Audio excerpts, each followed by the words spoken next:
Imagine Paris without its most iconic tower. Hard to picture, isn't it?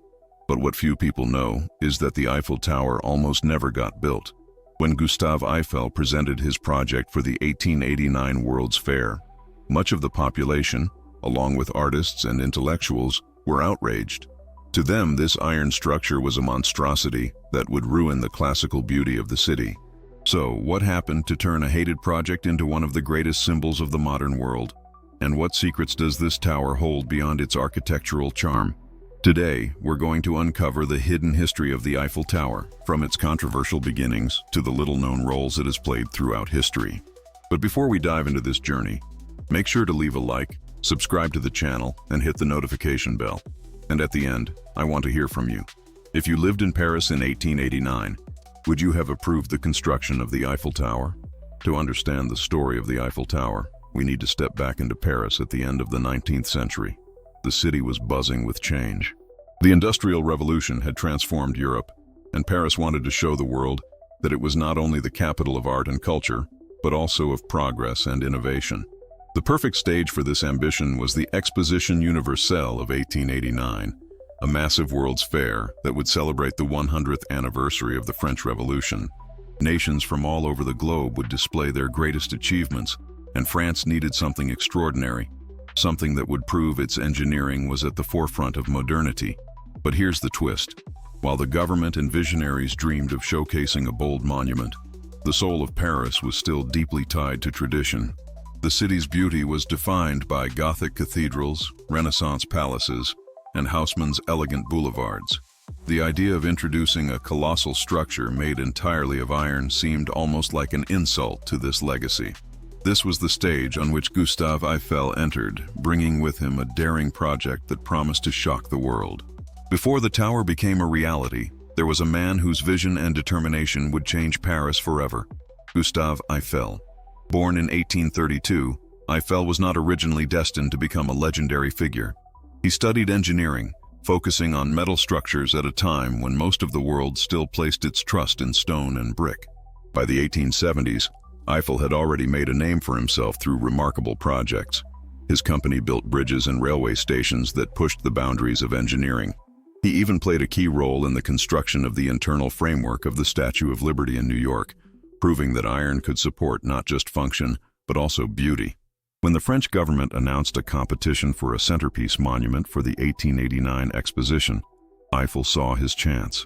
He proposed something no one else dared: a tower of iron nearly 300 meters high.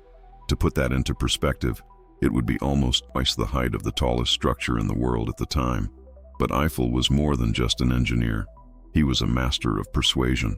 He believed that architecture and engineering could merge into art.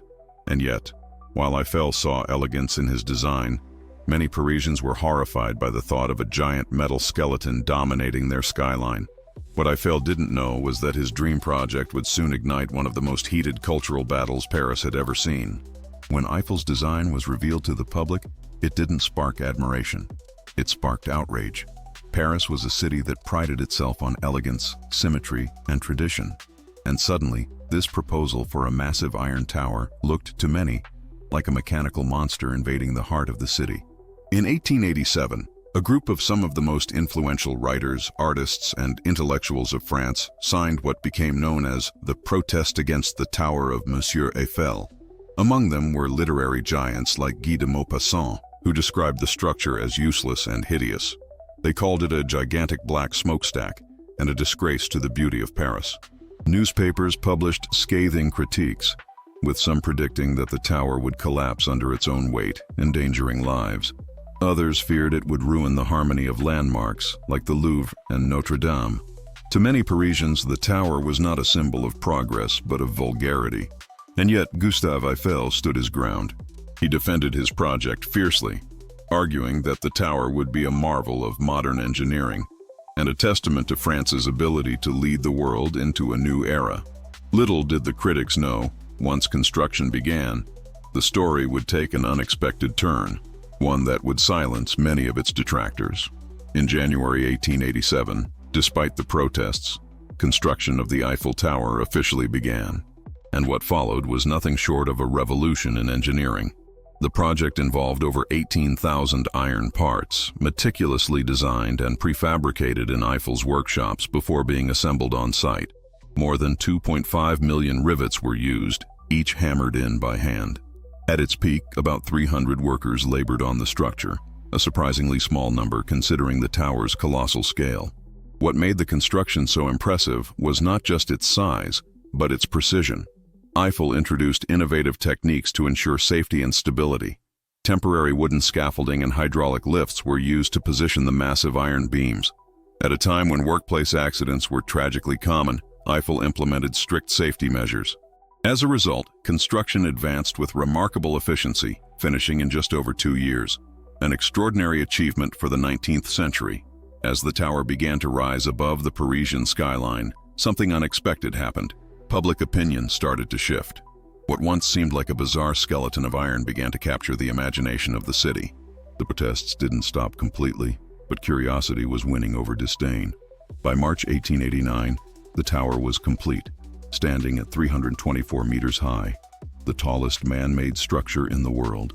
For the first time, Paris had a new giant watching over it, and whether they liked it or not, Parisians had to reckon with this new symbol of modernity.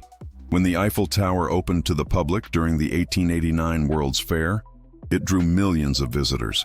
People from across the globe lined up to climb its iron steps and gaze at Paris from a height never experienced before. The same Parisians who had once ridiculed it were now curious, even impressed by the breathtaking view it offered. Still, not everyone was convinced at first. Some critics continued to sneer, claiming it was a temporary novelty. And in fact, the tower was originally intended to stand for only 20 years before being dismantled. But time has a way of reshaping opinions. As the years passed, the tower became more than just an engineering experiment. It became a gathering place, a symbol of French ingenuity, and a silent witness to history. By the early 20th century, it was already being celebrated as a national treasure, and its critics had largely faded into the background. The very structure that had once been called an eyesore was now featured on postcards, paintings, and photographs around the world. The Eiffel Tower had evolved from a source of embarrassment into the very heart of Paris's identity, and yet, its story was far from over. The tower would soon reveal sides of itself that very few people know about, roles that went far beyond tourism and beauty.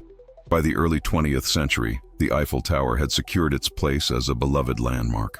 But beyond its fame as a tourist attraction, the tower also played secret and unexpected roles throughout history. One of its most important uses was in the field of telecommunications. In 1903, experiments began to transform the tower into a giant antenna. By 1906, it was transmitting radio signals, and during World War I, it proved invaluable by intercepting enemy communications and relaying critical messages to the French military. What was once a useless iron monster had become a tool of national defense. The tower also hosted scientific experiments. Gustave Eiffel himself used it to study wind resistance, aerodynamics, and even meteorology. His research helped advance aviation at a time when flying machines were still in their infancy. Over the decades, the Eiffel Tower has continued to surprise the world. It has been lit in countless colors for global events, used as a platform for daring stunts, and even served as a backdrop for espionage stories during times of conflict. It is far more than just a monument. It is a living witness to history, constantly reinventing itself while standing tall at the heart of Paris. The Eiffel Tower's journey is a reminder of how vision and persistence can transform rejection into triumph. What began as a project ridiculed by critics became a global icon of beauty, progress, and resilience. It survived controversy, political debates, and even the threat of being torn down, only to emerge stronger and more beloved with each passing decade. Today it welcomes millions of visitors every year and remains one of the most recognized symbols on Earth. And yet, behind its elegance lies a story of struggle, innovation, and reinvention. A story that shows us how even the most divisive ideas can one day become timeless treasures. Now it's your turn. If you had lived in Paris in 1889, would you have supported the construction of the Eiffel Tower? Or would you have stood with the critics who wanted it gone? Let me know in the comments below. And don't forget to like this video, subscribe to the channel, and hit the notification bell so you don't miss more hidden stories from history. Until next time, remember, sometimes the things we resist the most are the ones that define us forever.